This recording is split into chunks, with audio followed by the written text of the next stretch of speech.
Alrighty, here we have MAKOTO WAKAIDO's Case Files Trilogy Deluxe, being played on Nintendo Switch, courtesy of Room 6, the publisher. This is a pretty unique, interesting story-driven game where you can play 4 different cases. So you're an investigator investigating these murders. The first one being at the Weeping Hand Manor. So you can talk to people and get information. And you can inquire about things like the victim here.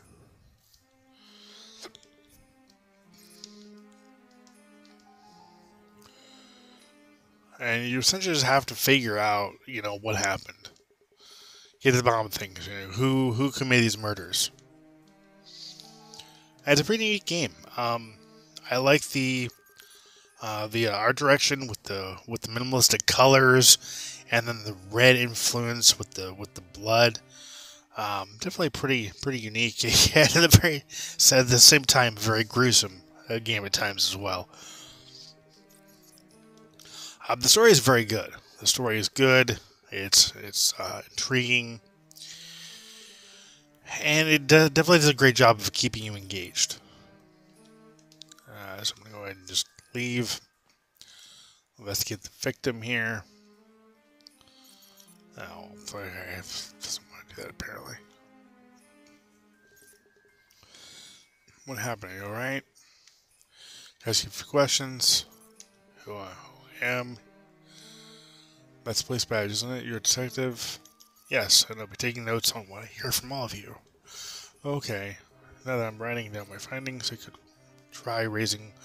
Well, I'll talk to her again. So, you can hit the X button to bring up your dialogue options. So, for instance, like blood of the victims.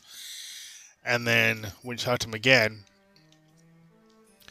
you can ask a question based on the notebook suggestion that you've selected to raise about what's going on about the situation.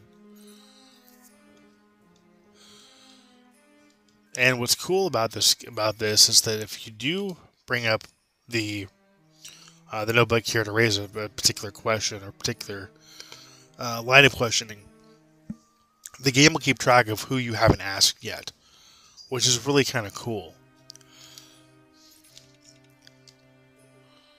And it definitely helps when it comes to getting out of the bottom of things.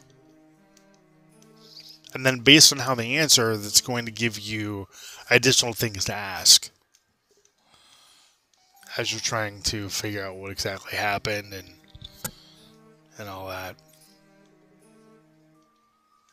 Oh, okay, he's not dead yet. Apparently he's just injured.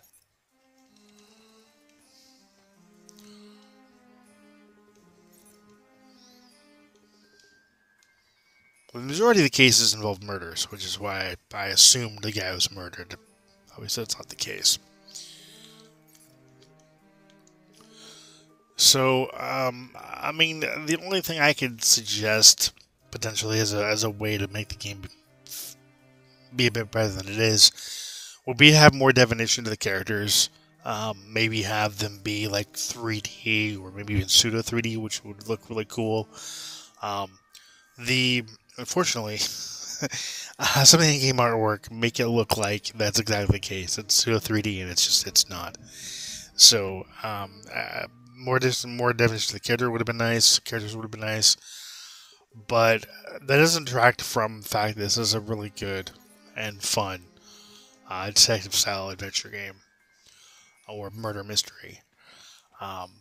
It's very easy to pick up, hard to put down. And a ton of fun can be found here with this game.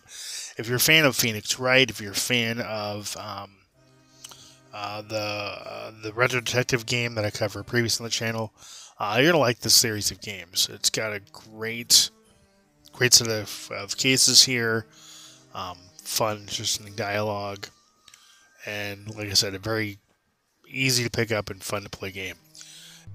I'm in the review here. I want to thank you for watching, being subscribing. As always, until next time, take care and happy gaming.